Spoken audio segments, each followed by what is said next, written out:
Hi, Miss A. how are you? I'm good. How are you? All right, sorry about I guess last week or the beginning of the week.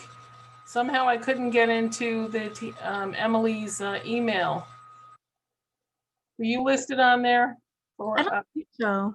Or maybe it's, hi Kim, how are you? Hey, good. So we're going over test taking strategies. I don't know how many of you are going to be with me. Does anybody know? Mm-mm. So we'll wait till the full time. So we'll go over test taking strategies. Is this for like med surge and that kind of stuff? Like the exam? Whatever you guys want. Whatever. I can do med surge. I can do psych. Whatever you want to do. Yeah, we have one on Kim has hers tomorrow, but I have a med surge exam on Saturday as well, so that would be great. We can go. We can talk about that. Oh gosh, thank you. All right. Whatever you want to do. Perfect. Okay. So I put myself down for med surge, the different levels of it. I can do some complex care, but not a whole lot because I'm not an ICU nurse, but I did do high level neuro and cardiac tele. So if I don't know, I'll tell you I don't know. Okay. Okay. So let's wait and then just let me know. So what is it you're working on for med surge? Fluids and electrolytes and pain. Okay. And like the ABGs and all that kind of stuff. Okay. I know Mr. Maturin has a really good thing for ABGs. Mm-hmm. He your teacher? I have Peterson. I use something called the marching band. So that's a good one. But he has a several page one that I know I've used a few times. I'm having a rough time. Every time I think I can remember the signs and symptoms of electrolytes, up or low, as soon as I get asked a question on ATI. Well, I'm pretty good with electrolytes.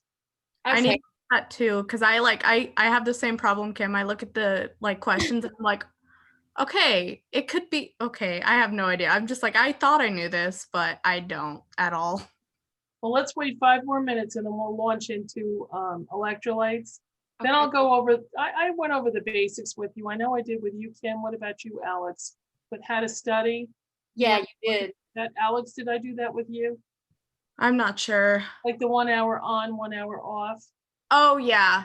Okay, so I don't need to go through that. Mm-mm. Okay, so we'll launch right into electrolytes. Okay. So let's wait 5 more minutes and then we'll start. All right.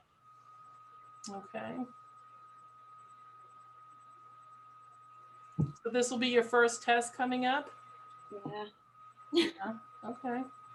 It seems like for me right now, I feel like I went from semester 5 and missed an entire semester, and now I'm here. It seems like there's this huge gap. It goes really fast. Once you hit 7, it's like whoosh. God, it's fast. I just feel like, wow, should I have learned something more in semester 5 to be where I should be on the second week? We had Torres for our professor for 5. Oh, for fundamentals. Mm-hmm. Okay. Yeah, fundamentals is quite different than med surge. Yeah. And you know, every time they put me in fundamentals, I was teaching over everybody's heads. I loved that though, because they're like, we don't know any of this, so what are you telling us this stuff for? I liked it because now I remember some of the things that you said because you were the only one that had said it. And now I'm hearing it in semester 6, and I wish that it would have been covered more in depth in semester 5. That's where the gap is, because I feel like even though I made straight A's in semester 5, I feel like right now I feel like I'm going to be an F student because and remember what I said, you build on it. Hi, Emily. I got in okay. I guess she's just checking to make sure. Yeah. Because I guess, what was it, Tuesday, I was to do a class and I couldn't get in. So I guess she's just popping in to see if I got in. Thank you for doing this. Oh, sure. I don't mind. I actually went to Miss Chafin and told her that I would help tutor with these things. So. Yeah. This is great. Okay. Hi there, Jen. So Hello. the girls were telling me that they wanted to go over some med surge stuff, some electrolytes and stuff. I don't know how much I can be a help with ABGs, but some of the other stuff I can help a lot with. Okay, that's fine. I got a little headache, so if I tap out, that's why, but that's fine. Katie, let's see your face. All I see is your name written up there. And then we'll get started in 2 more minutes. Thanks. Hi, Katie. So as you can see, I have my Christmas tree here that I haven't taken down yet. Me too. Well, part of it was because my brother-in-law died on Christmas of COVID. So Oh no, I'm so yeah, sorry. so we had to, the following weekend, we had to go and clean out his apartment and everything. So I'm so sorry. we I'm had to- so sorry. Yeah, thanks. 3 weeks at St. Joe's and then he died. So My best friend's mom is in the hospital right now on a vent, and she's just beside herself because you can't be there, and we're waiting for a call every day. And why, Mrs. A, why did they put them prone? it actually helped with their lungs, because their lungs, they said, it actually looks like glass inside. So the way they breathe better is actually putting them in a prone position. Okay, because I was always curious, because we're always told, no, it's not good for lung Except expansion. with COVID, that's for some reason, Yeah. they breathe way better when they are on their faces. It's not to say they don't put them on their backs, they do. Yeah, Keep them on their face as long as possible. yeah, that's what they're doing for her mom. In fact, they say as a preventative for COVID, if you have some respiratory issues, they tell you to sleep on your sides or your belly and stay off your back as well, as much as possible. So, all right, we've got 1 more minute and then we're going to start. Chris, let's see your face. And Jacqueline, is anyone else coming? So far I've heard, hi Jacqueline, so far I've heard that you guys want to go over ABGs. Hi, Chris. ABGs, which I have to tell you, not real good at, electrolytes and some other stuff. So you guys tell me what you need. Okay, is there anything else that you can think of? So I will go over, for those of you that I haven't gone over, because I don't know, I know Kim and Alex said that I had gone over it with you about how to study for 1 hour on, 1 hour off. Do I need to go over that piece of it for anybody? Yes, okay, so let's start from the beginning.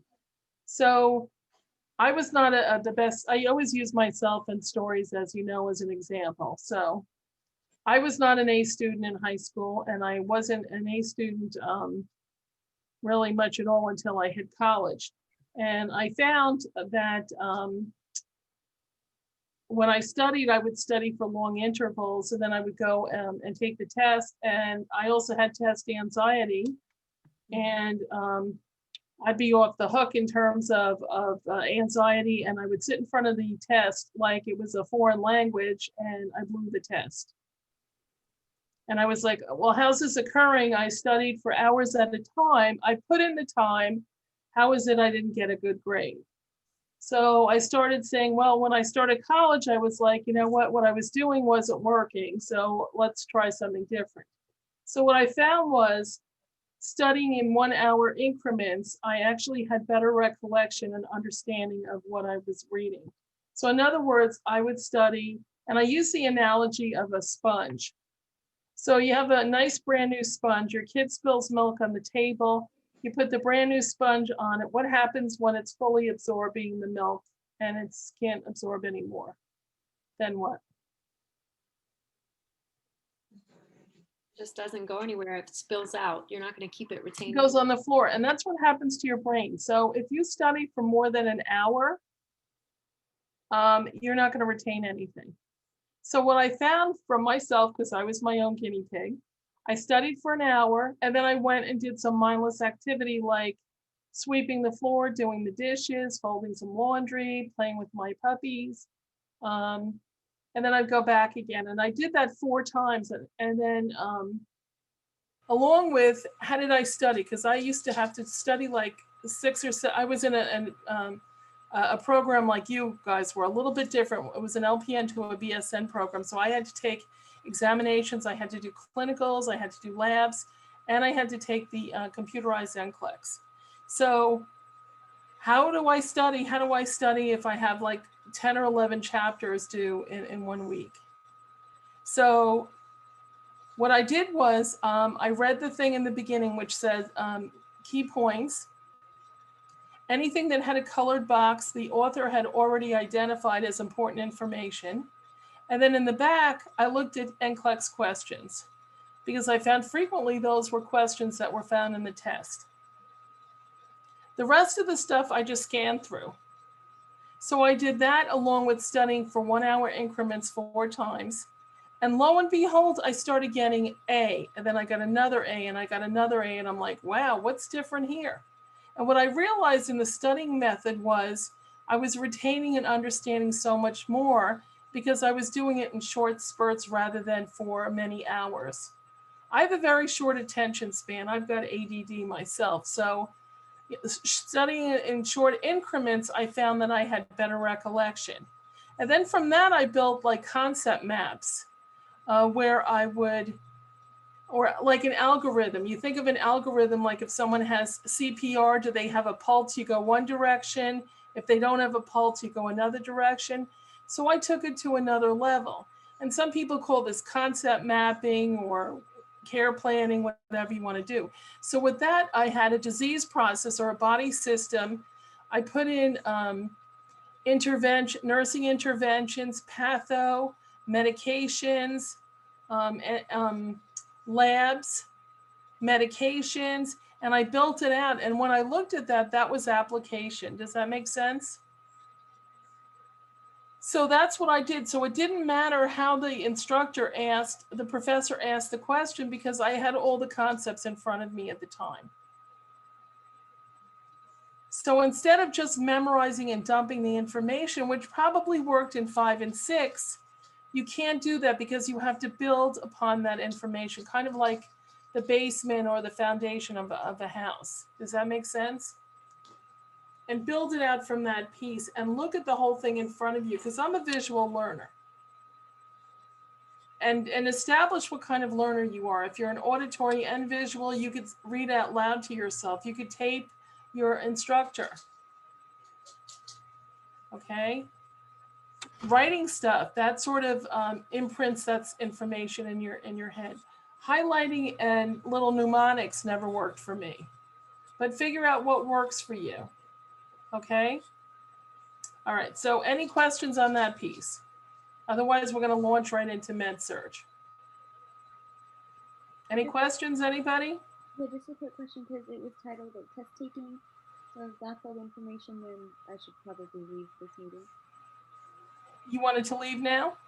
Oh no, I was just like asking because I was more involved for the test taking portion, which and then now you're going on to MedSurg. I was just I'm a 5th semester, so I didn't. That's okay. You can learn from this as well. Ask Kim and some of the others. When I've had to take over, because I took over for one of the teachers when she went out on maternity leave, I was teaching fundamentals. And when I go in there, guess what I teach them? All about labs and everything else and concept maps. So you would do well to learn from this information. It will give you a heads up and a leg up on going into the next semester. All right. This is not stuff that you're not going to use, believe me. Am I right, ladies and gentlemen? Absolutely. Stick around, Jacqueline. Your last exam that you'll take will be everything you're about to learn. Okay, so here we go. So let's talk about electrolytes, shall we? Sodium is usually brain, okay? So if someone has they're hypernatremic, which is high sodium, or low sodium, it lowers the threshold for seizure. Typically, after someone has a CVA or a stroke, we monitor their sodium levels, okay? So that's important. If you have a high salt, which is hypernatremia, that means that you're not having enough fluid. So we have to give you fluid resuscitation. So that person is dehydrated. That might be a person who was shot, a gunshot wound. So now all their fluids, which includes blood, have run out of the body. So the first thing we have to do is get fluids into them, and that's called, we have to do fluid resuscitation. 0.9, we just start running that stuff in there, okay? Open up the line, we put large IV, bore IVs, like a 14 or a 16 IVs in, and just start flowing the fluid in there, okay? Now, if their sodium is low, which is hyponatremic, that means they've watered down their sodium, which means they're drinking too much water. So we have to put them on fluid restriction or give them sodium tablets. Does that make sense? So they're the opposite. So if your sodium is low, that means you've had too much water. If it's high, that means you haven't had enough and you're dehydrated. Now, along with dehydration, you're going to see a drop in blood pressure. But in order for the body to compensate for the low blood pressure, in compensatory, the heart rate then goes up. So if one goes down, the other goes up. So if they have a low blood pressure, as they would in dehydration or sepsis, you're going to see a very low blood pressure and a high heart rate, okay? Let's go over potassium. Potassium is cardiac. When you're hyperkalemic, which is high potassium, or hypokalemic, which is low potassium, this impacts your heart rhythm, okay? How does this occur, hypo and hyperkalemia? If you're on water pills, that can cause hypokalemia. If you're vomiting and have diarrhea, you would expect the person to have hypokalemia. Does that make sense? When are we going to have high potassium, which is hyperkalemia? When someone's in renal failure. So we're going to see renal failure causes hyperkalemia. Does that make sense? So any questions on that point? Another electrolyte is phosphorus. Now, phosphorus we are concerned about with renal patients. They have dialysis, what can dialyze out any electrolyte, particularly the sodium, because they tend to run very high in potassium, hyperkalemia. So if they have a high potassium and they're going for dialysis, we're really not that worried about it because it will be pulled out. Phosphorus is different. Phosphorus cannot be taken out of the body by dialysis. So we give them a binding drug before they eat. With their meal, we give them Phoslo. It's a capsule. And that's to be taken with their meal, and that will pull out the phosphorus. Okay. Next one is magnesium. That it affects heart muscle. So if someone's preeclamptic or eclamptic, an OB patient, we give them magnesium sulfate. But we have to check their reflexes, because if we give them too much, we can cause their heart to stop because their heart is a large muscle. So that can be cardiac as well, but that's related to muscle, bones, or calcium, and also can be cardiac as well. So cardiac can be calcium and magnesium as well. Okay, any questions on that? So if you work on a telemetry unit, what you're doing is looking at their electrolytes, and you have to adjust them as they're needed. If they're hypokalemic, you have to give them potassium replacement. But they have to have good kidney function in order to do that, okay? Now, if we have a patient who is going for a test, like an IVP or a cardiac cath, something that requires dye, we have to make sure that they have good kidney clearance, which would be a BUN and creatinine. And we also have to look at coagulation studies to make sure they don't bleed to death, because we're going in with a needle into their groin.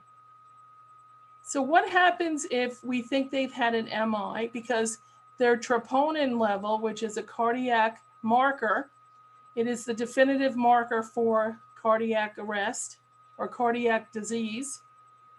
So if the troponin goes up, they do it 3 times along with 3 12-lead EKGs. If the troponins go up, or troponin 1, we know they had an MI. Okay, so the events that take place after we establish they've had an MI is we take them for a cardiac cath. Depending upon what percentage of narrowing of the vessels, we either stent them or do CABG or open heart surgery. So let's go back to the cardiac cath. We have to look at the BUN and creatinine, because anytime we put dye into the body, we want to make sure that the kidneys can clear them, because if they can't, we now have created a new dialysis patient and we've put them into acute renal failure. Okay, so what can we do if we think they've had an MI and they have to have this test? We can't say, oh, well, let's wait till next week when we could safely do it. We can give them a bolus of normal saline. So we can run a 500 bag of normal saline over 2 hours, which would be a rate of 250 an hour, okay? And try to jumpstart the kidneys again. Or we can do, give them an SVN or a respiratory treatment to drink, Mucimus and dark cola, a half an hour before the procedure and 2 times afterwards. And that will temporarily bring down the BUN and creatinine long enough for them to safely have the test and the kidneys clear the dye. Have I lost anybody yet? You want to be this smart? I've been doing this for a while. So is anyone confused about anything I've said? Just remember, for adults, it's a balance of electrolytes to correct things. For children and kids, it's a plumbing issue, which means when they were born, things may be transposed or not be in the place that they want, or there's some kind of abnormality. With adults, it's usually correcting electrolytes. So the whole basis of Med-Surg is to monitor somebody's electrolytes and correct. Okay. Now, if I have to call the physician for some reason, they generally have running sheets on the floor to tell you how you replace. But if it's abnormally low, like if I have someone who has a potassium of say 2.2, which is abnormally low, then I have to put it with magnesium.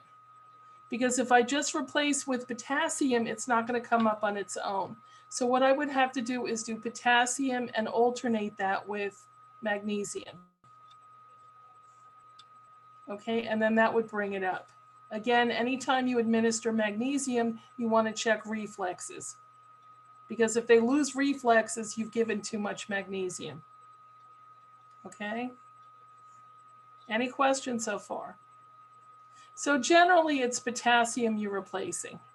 Because if someone comes in with nausea and vomiting, so remember this for Med-Surg, if someone has issues with vomiting and diarrhea, you know they're going to be hypokalemic. You know you're going to have to replace potassium. Okay? If you're replacing potassium IV, we can't give an IV push, because then we'd be working in the prison on capital punishment and we'll kill the person. That's what they do to kill people. They give IV push potassium. It can be very painful. So sometimes some of the hospitals mix it with lidocaine. Okay. Or they run it at the same time with normal saline so it doesn't burn as much. Okay. Now, when they have real low potassium hypokalemia, we have to make sure that we're giving that IV and not PO, because it's not going to help with PO. It's not going to be quick enough. Because remember, when they're running low, when they have hypokalemia and hyperkalemia, that can cause dysrhythmias, which can lead to death or an MI. Okay, so that has to be corrected right away. So we know if somebody's getting water pills or Lasix, which is a loop diuretic, You want to make sure that they're getting a replacement for potassium, and if for some reason they're not. So what do we do for med-surg if, say, the patient's coags or bleeding time, which how do we gauge bleeding time? It's how long they take to clot. So literally in the lab, they stick the finger, get the blood, and they time in seconds how long it takes to clot. So if I have a long clotting time, that puts me at risk for hemorrhage. But what if I have to go into surgery and I have a high bleeding times? I can't put it off. It might be an emergent situation. We can give them FFP, fresh frozen plasma. Okay, and that will bulk them up. That affects their platelets so that they can safely go into surgery. It's called fresh frozen plasma. Okay. For blood, if they have more than 30% of blood loss, they get whole blood. If it's less than 20% blood loss, then they can get components of it like PRBCs, albumin, different things like that they can use. But if it's more than that, if it's more than, I think it's a 20%. If it's more than 20%, we have to give them whole blood. Any question on this, on anything I've gone over so far? It looks like I've lost a few people. They're like, I don't even know what she's talking about. Anything else, ladies, that you want to go over? Do you have any tips about like just memorizing, like how do you differentiate between like hyperkalemia and then like, I don't know, hypernatremia? Well, you have to know the numbers, Okay. or at least the range. You have to know what's low and what's high. There's no way around it. You have to know the numbers. For like signs and symptoms though, how do you differentiate? Because a lot of them have the same signs and symptoms. You're going to have this, one of them has T-wave inversions. There's all sorts of EKG that things occur if you want to go down that path. But there's a whole bunch of cardiac changes, and one's indicative of hypokalemia and one's indicative of hypernatremia. I mean, hyperkalemia. Hyper and hypo, they have different changes and inversions of the QRS interval, and one of them ends up with T waves. Okay, so there are significant changes in the EKG. Okay. So we would need to know like the EKG stuff because we didn't really go over anything with the EKG in class. And I saw that and I was like, well, I mean, it wasn't brought up in class or anything, so I don't know, like. Well, did you girls get the blueprint at all for your test? We did. Yeah, I couldn't really, it was hard for me to understand and figure out what was going to be tested on because it was just like, it was all over the place. Because the blueprint is reflective of your test. Okay. So you really need to look at that and figure out what it is they're asking. But just remember, anyone who's had nausea and vomiting, you know they're going to be hypokalemic. Okay. Your renal patients usually are hyperkalemic. So usually if there's renal, you know they're going to be hyperkalemic because the kidneys are the ones that excrete the potassium. And if they don't have working kidneys in between dialysis, you know that they're going to be running on the high side. But again, there are changes, significant changes between both with EKG. Now, is your test going to take it to that level at this point? I don't know. They might. So you need to know what some of that looks like, and you can pull that up on, on a YouTube thing. They have heart sounds, and then they have some of the rhythms. They're not going to do the complex rhythms. They'll do probably sinus brady, sinus tach. What PVCs look like. PVCs are premature ventricular pulses, or PACs. That's derived out of the atrium. Okay, premature atrial. PVCs are quite common in young girls in their 20s, and it's hormonally driven. That's when you feel like your heart is racing a little bit, kind of like you had too many Red Bulls. Does that make sense? So again, in med-surg, you're going to see a lot of vomiting and diarrhea, and you're going to see hypokalemia. Okay? Now let's talk about, say, a bowel obstruction. What's happening there? So they may be vomiting up stool. We do KUB x-rays, not chest x-rays, KUB, okay? We're listening for bowel sounds. And initially when there's a bowel obstruction, you're gonna hear hyper bowel sounds. As it closes off, then you'll hear hypo bowel sounds, and then you won't hear anything at all. So then we put an NG tube down there to decompress the bowel, and we hook it to low intermittent suction to try to restart the bowel again. And that can come about from an ileus, like after surgery, if they're not up and walking around. And a lot of the opiates cause bowel obstructions. Any questions on that? And when do we know when the NG tube comes out? When we hear active bowel sounds going on. And That would make them acidotic, correct? Acidotic, well, I'm not going over ABGs. That's really not my level of expertise. I'm sorry. I don't want to give you misinformation. So what else is it you want to know about? Remember, for x-rays, a chest x-ray is for looking at the lungs. The KUB is looking for kidneys, ureters, bladder, and bowels. So if you think you have an obstruction, that you want to do a KUB. All right. And we can do things to avoid that happening by giving stool softeners like Colase, Pericolase. For lung stuff, if we have patients with pneumonia, they're going to complain of lower back pain. We want to give them lots of IV fluids and PUL fluids because that liquefies secretion so that they could cough up the secretions. If they're thick and viscous, they're going to stay in the lower bases of the lungs. You hear rhonchi sounds like crunching paper. Inspiratory, expiratory wheezing can be found with asthma. Okay. If someone has a complete obstruction, you may hear it's a horrible noise. Okay. They sound like that they can't breathe, and that's an emergency situation, and they may have to do a trach or something like that if they can't get the thing out of their throat, okay? But pneumonia, you're gonna give them lots of morphine because it's very painful. They have lower back pain, increased fluids. IV antibiotics are usually Levaquin, which is more lung. Sepsis is when it hits the blood versus a localized infection. And again, you're gonna see low blood pressure and high pulse. You have them on oxygen. Sepsis, they can end up with amputation or death. And that's when the infection is going through the blood system. Okay. What other systems do you need to go over? How about urine output? What is considered an adequate output per hour? Isn't it 30? 30, at least 30 mLs per hour. Oh, I thought it was every 2 hours. My bad. No, it's every hour. Now, what happens if I'm giving someone vancomycin, which is a nephrotoxic drug? What do I need to look at before I give somebody a nephrotoxic drug?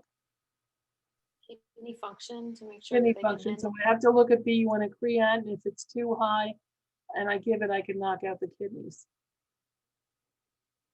If I do dialysis and take large fluids off of somebody, say someone goes for dialysis and they pull off 4 liters of fluid, I can create a fluid shift. And what would happen is the blood pressure would drop. So we don't want to take it that far down. And that's why sometimes you hear codes in dialysis units because someone took too much fluid off. It creates a fluid shift in the body, which can cause cardiac arrest. So anytime, go ahead. Is it the same as hypovolemic when you do That's that? hypovolemic. You created hypovolemia. And the body can't compensate for that much of a fluid shift. Like we had a patient one time, they had to do a thoracentesis because he was an alcoholic and they drained him and they pulled off like 3 liters and he didn't have a running IV. So I suggested they better get an IV in this guy or they were causing a fluid shift and he ended up going to cardiac arrest. They're like, no, he doesn't need fluids. We just pulled off extra. I said, you caused a fluid shift, you have to give, I'm not saying replace the 4 liters, but at least give them fluids. And they didn't. They also hung vancomycin on him with looking at his BUN and creatinine, and he went into acute renal failure. So not a good thing. What else? What other things are you going over in med-surg? Pain. Pain. Okay, so pain is subjective. It's what the patient feels. They may be on the telephone talking and laughing, and we still have to medicate them based on the numbers from 0 to 10. We can use FLAC for babies, and that's with the facial grimaces. They also have other ones where you measure the movement in the arms and legs. Okay, but there are ways of evaluating pain even when someone is nonverbal. Their heart rate, their blood pressure are going to go up when they're in pain. So they may not be able to verbalize that they're in pain, but you look at their vital signs as well, and then you medicate them for pain. If you don't give them pain medication, then you spend the rest of the time catching up to the pain cycle, and that can impede healing from surgery. So let's talk about when somebody has surgery. We want to look at their their albumin level, because that's their protein. If they have a low pre-albumin or albumin, that means they can't heal. All right. So we have to make sure, no matter what kind of wound care we do, we still have to make sure we monitor the pre-albumin and albumin. Now, the hospital is more concerned about the albumin. So we can give protein drinks, protein powder. If need be, if they can't drink or eat anything, we could do TPN. TPN is delivered in a central line, and that's electrolytes, including sugar and insulin. We do blood sugars on them every 6 hours. If it's PPN, that's delivered peripherally. If we run out of TPN, we have to hang D10. Okay, that's the only replacement for TPN, D10, and you can only find that in the pharmacy, ICU, or central. Okay. Anything else? Any other questions? So oops, I just went to the wrong one, sorry. So I have what it says on med-surg, and it's just some of the basic topics for that blueprint, where the first topic would just be like fluid volume excess, risk factors and triggers. And that okay, so fluid excess would be what would that be? Hypervolemia. Right. So we have to look at what's causing it. If they have fluid and they're in congestive heart failure, they're going to sound like they're drowning. They're going to have swelling, and then there's right-sided and left-sided. Okay. Failure. It goes from one to the other. Okay. So we have to give them Lasix, but then when we're pulling off the fluid, because it's a loop diuretic, we're also pulling off the potassium and the sodium. So we have to replace potassium. Okay. And a lab for congestive heart failure is B, like in boy, and like in Nancy, and P. BNP will tell us if someone's in congestive heart failure. We also want to weigh them every morning, and if they have any more than 5 pounds, we tell them to go to the nearest hospital. So we're going to put them on oxygen. You're going to find them sitting up in bed or a chair because they can't breathe. You're going to give them Lasix, potassium replacement. Okay. You're going to do chest x-rays on them.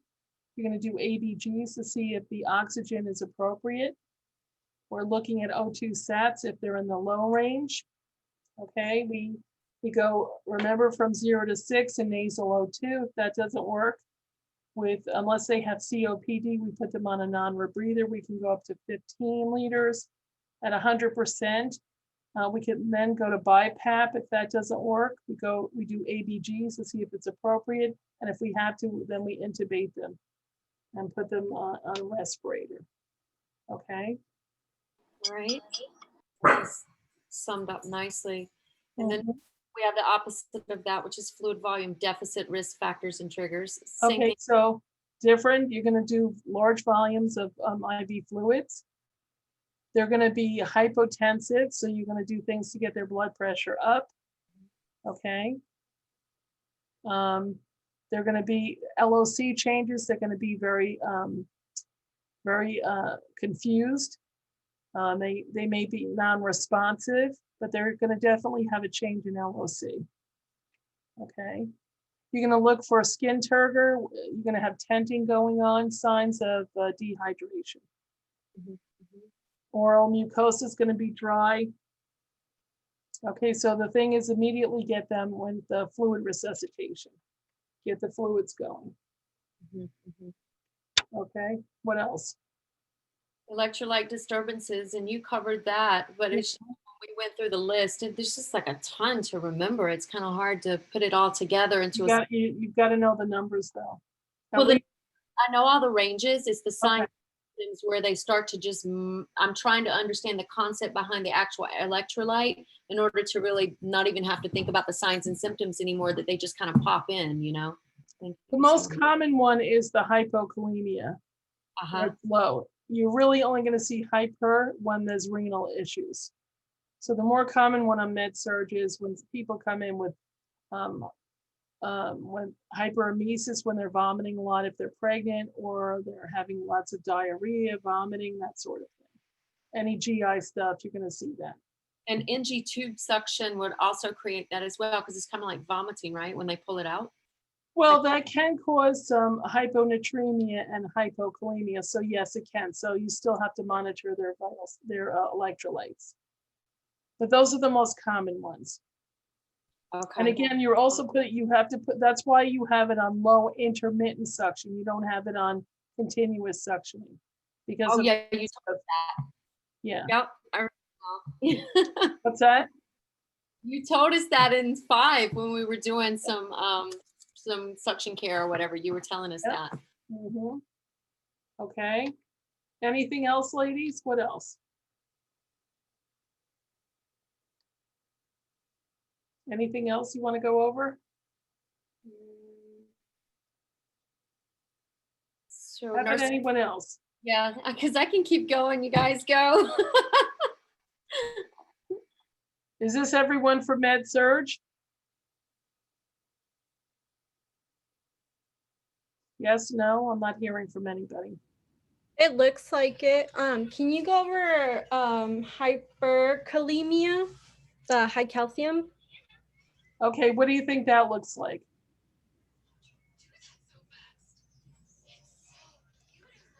There are specific symptoms that they present with hypokalemia or hypocalcemia. Again, that can be hard. Okay. There's a lot of pituitary things and thyroid stuff that's impacted by calcium and magnesium as well. They can also be cardiac as well. So I want you to look up. I'm not going to do all the work for you. I want you to look up and see what that looks like. So going forward, I would put a list together and list all the electrolytes, how they present. And this is what I was talking about with your concept map. Have patho in there, what medications, what interventions, and what the presentation looks like of the patient. And this way you could cement it into your head what the picture looks like. Does that make sense? Because if I just randomly tell you what it looks like, it's not going to have the impact. I want you to get in there and break it down per electrolyte. What does it look like? How is the patient presenting? Because if you know that, you're ahead of a lot of RNs that are out there functioning. A lot of RNs don't seem to understand the value of interpreting electrolytes in labs. Basically, that's your patient. For instance, if I look at my labs in the morning and I have someone with elevated lipase and amylase, I know that they've got pancreatitis. If I see someone who has an elevated BNP, I know they're in congestive heart failure. If someone is really dehydrated, sometimes the labs don't catch up with them until the next day. I'll give you an example. I had a patient once who was an older woman in her 80s. She was at home in one of those retirement communities. And they had a rule that if someone didn't pick up their newspaper in the driveway, the next morning someone would come in to see about them. So this woman, for some reason, had been missed and someone didn't find her for 2 days. So she was on her kitchen floor. She fell over her cat, broke her hip. So she laid there for 2 days, no food or fluids, and she was in and out of consciousness. So she was hypovolemic.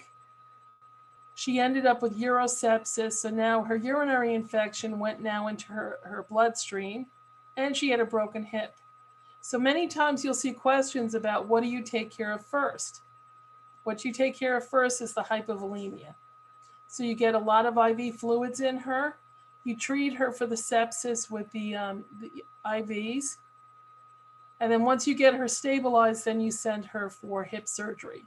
But because she was so dehydrated, in the OR, they gave her more than 4 liters of IV fluid, but her output was only 600. And her H&H, her hemoglobin and hematocrit were normal. But the next day, her hemoglobin and hematocrit dropped by 3 units. So here's the nurses turning her over looking for, to see if she's bleeding from her operative site. And I told them, no, she's not.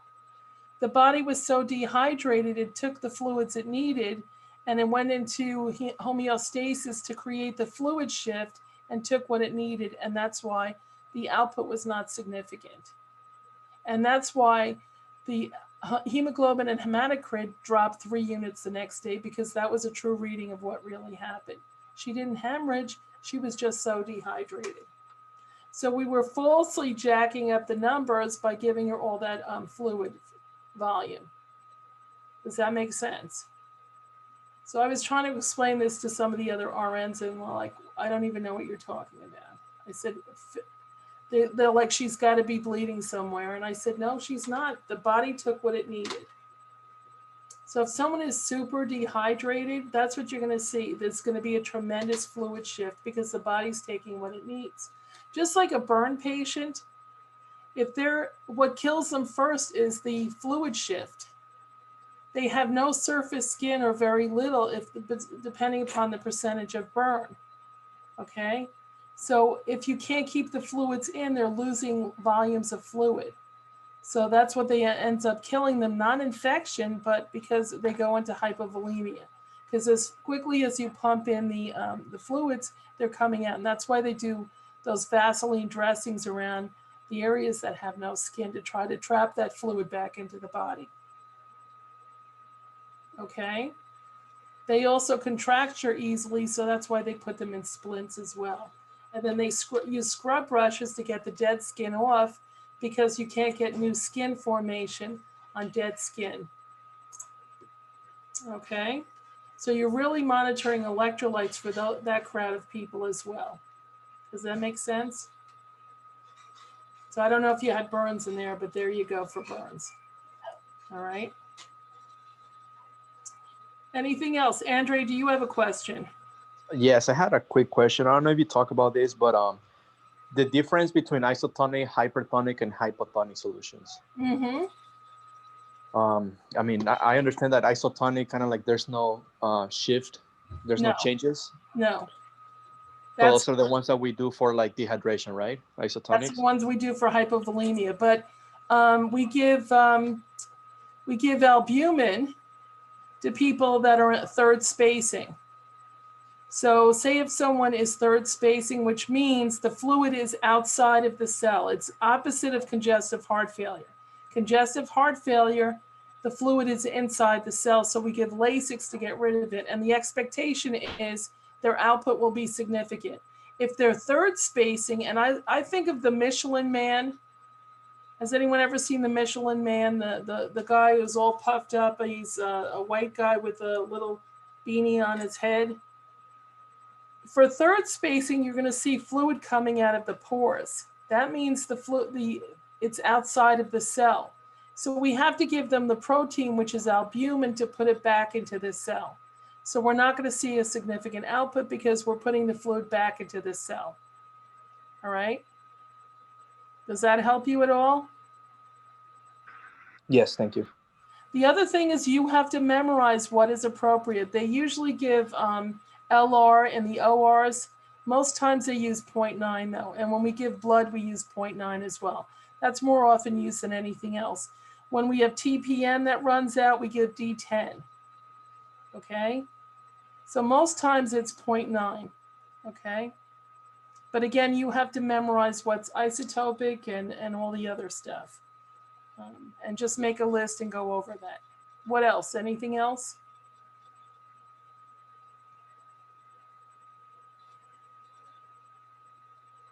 Anybody else have any other questions for med-surg? Yeah, ABGs, I'm not real good at, I have to tell you. I just automatically know the numbers. So to tell you how to get there, I have difficulty explaining that. So I just sent a video in the chat for anybody struggling with it. Okay, good. So are you guys forming study groups with each other? You need to. It's really important. Because everybody is stronger in different things, and you could really help and support each other. When I was going to school, I was in study groups all the time because it was very helpful, especially when I did OB, because OB is probably one of my worst subjects. So I worked with, in our group, we had one that was an LPN that she worked in OB, so she helped us. I helped the crowd through peds because they struggled with that, and I helped with the mental health and the med-surg piece of it. So for me, OB was not something I was good at, and it was because I didn't like it. The whole thing bored the heck out of me. So That's how I'm gonna feel. What's that? I don't want anything to do with OBG. I mean, it's just the body fluids and just the same thing all the time. So that's not to say I haven't done clinicals for OB, because I have, simply because I have a peds background and I did work on gynae surgery as well. So I can do that. Is it my favorite thing? No. I'd rather do anything else than do anything with OB. But in times of crisis, when they don't have somebody, sometimes I'll go in. So, and it always I can never understand why they don't seem really that concerned when these mothers are very hypertensive. I mean, why they're not giving them the labetalol right away is beyond me. Because I've even said as an instructor, I'm curious why you're not giving this mother labetalol. She's pretty high with her blood pressure, even after having the baby. So, I don't know. And of course, they don't like people telling them what to do. So, especially if you don't work in the hospital. Anyway, anything else? Anything with orthopedics? Do you have any orthopedics on that thing at all, or you haven't gotten that far yet? We haven't got that far yet. Okay, any neuro? I think that's later on. Just only how the electrolytes. Okay, so again, know the numbers. And I want you to put together like an algorithm or a concept map and map it out with patho, patient presentation, what the numbers are, and what it looks like, how the patient presents. And you'll have no trouble answering the questions. Anything else? Nobody can think of anything else? Can you give us some tips? Well, I'm not sure if you were here earlier, Andre, but my tips are that you study in 1 hour increments 4 times a day. And so we'll go over some of the questions too, because I didn't go over that as much. So you study for 1 hour increments. In studying your book and your notes, you look at key points, anything in a colored box. You look at NCLEX questions at the back and you scan through the rest of it. In terms of studying questions, you read the question twice and you pull out key points. If it tells you that it gives you an age or tells you it's a child or an adult, that changes the question. Okay. So you read the question twice, you have 4 answers, you get rid of 2 of the answers right away, and then the remaining 2, you ask the question and interject the answer again, and only one of them answers the answer. or is appropriate for that answer. So in other words, you reread the question and you put the answer in. And does that answer the question? Because sometimes you have two of them that are very close and they both may be right, but only one of them is going to answer your question. And that does work. Believe me, I've used it on myself. Okay? Mapping things out in algorithms. If it's select all that apply, treat it like a true false. So go down the line and say, is that true? Is that false? Because people aren't afraid of true false. And believe me, anywhere from 30 to 33%, which is a third of your test in NCLEX, is still select all that apply. So they're putting a lot of select all that apply questions in your exams, because we want to try to desensitize you with that.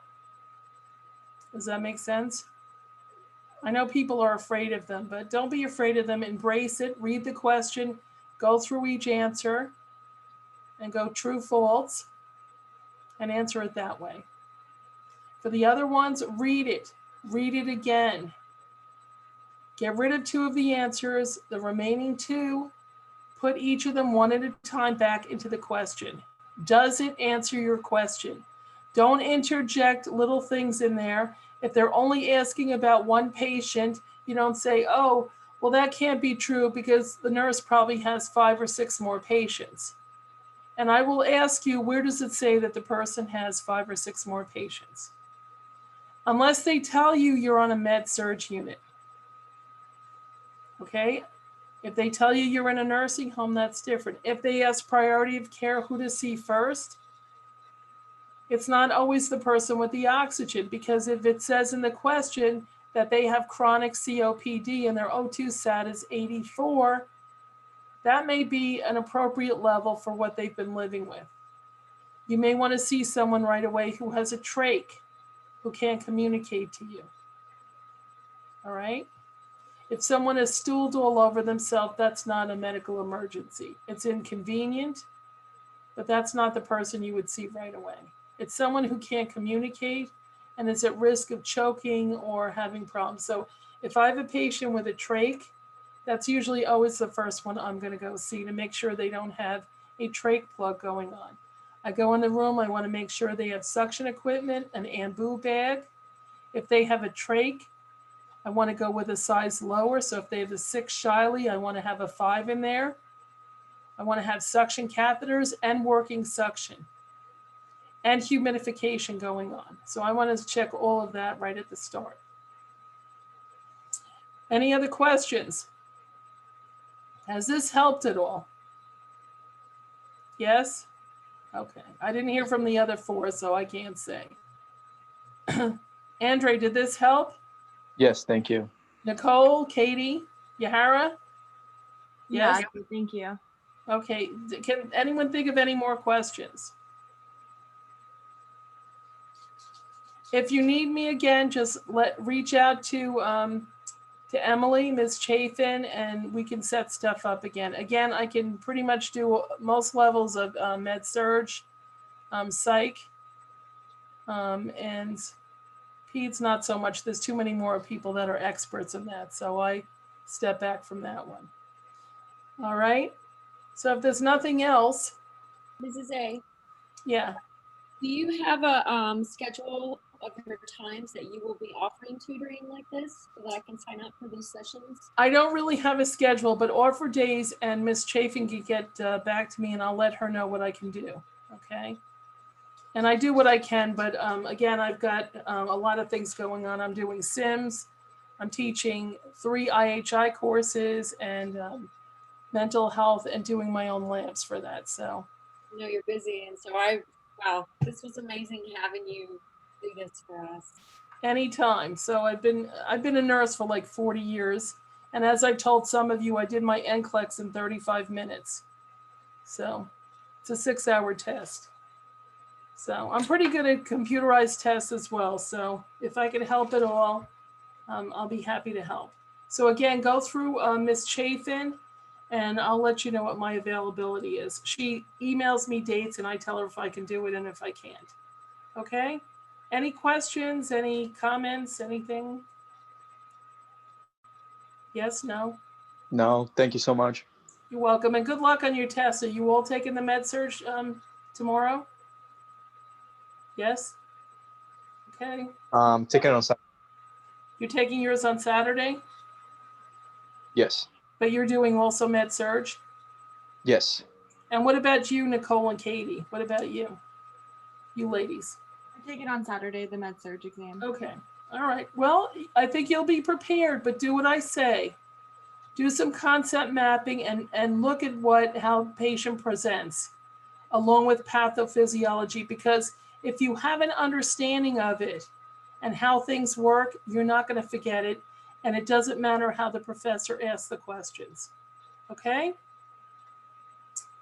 All right, then if you don't need me for anything else, I'm out of here. All right? Thank you. Take care. Bye-bye, guys. Good luck.